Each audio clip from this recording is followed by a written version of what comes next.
3, 2, 1, start.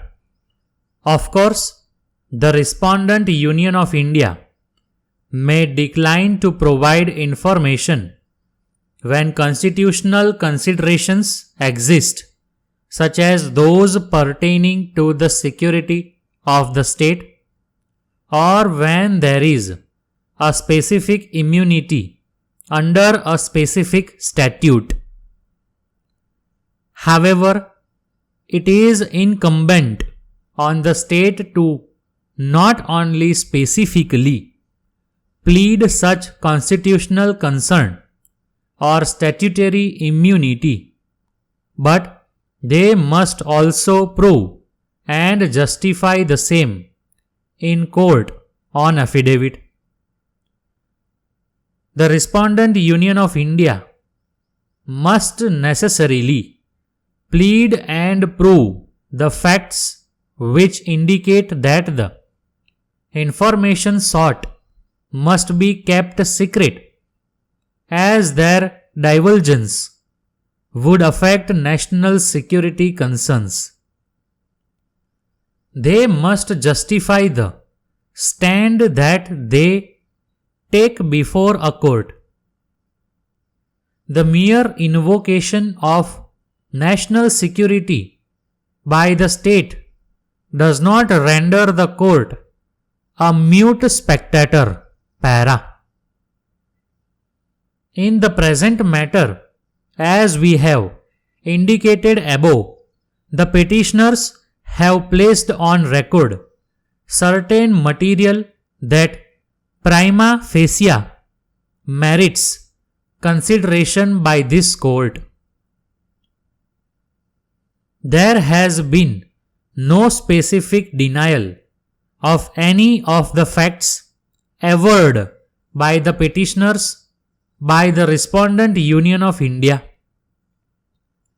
There has only been an omnibus and vague denial in the limited affidavit filed by the Respondent Union of India, which cannot be sufficient. In such circumstances, we have no option but to accept the prima facie case made out by the petitioners to examine the allegations made. Para. Different forms of surveillance and data gathering by intelligence agencies to fight terrorism, crime and corruption in national interest and or for national security are accepted norms all over the world.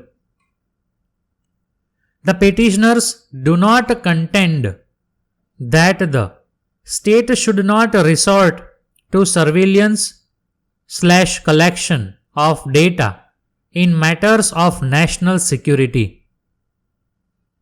The complaint of the petitioners is about the misuse or likely misuse of spyware in violation of the right to privacy of citizens. Para.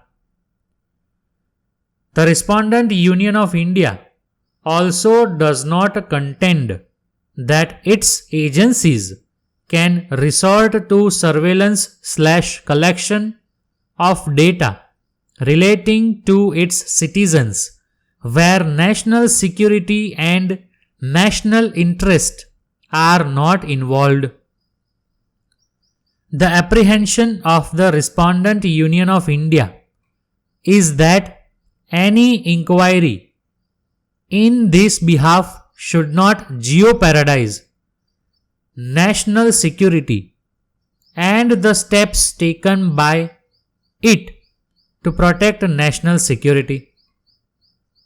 There is thus a broad consensus that unauthorized surveillance/accessing of stored data from the phones and other devices of citizens for reasons other than nation's security would be illegal, objectionable, and a matter of concern para.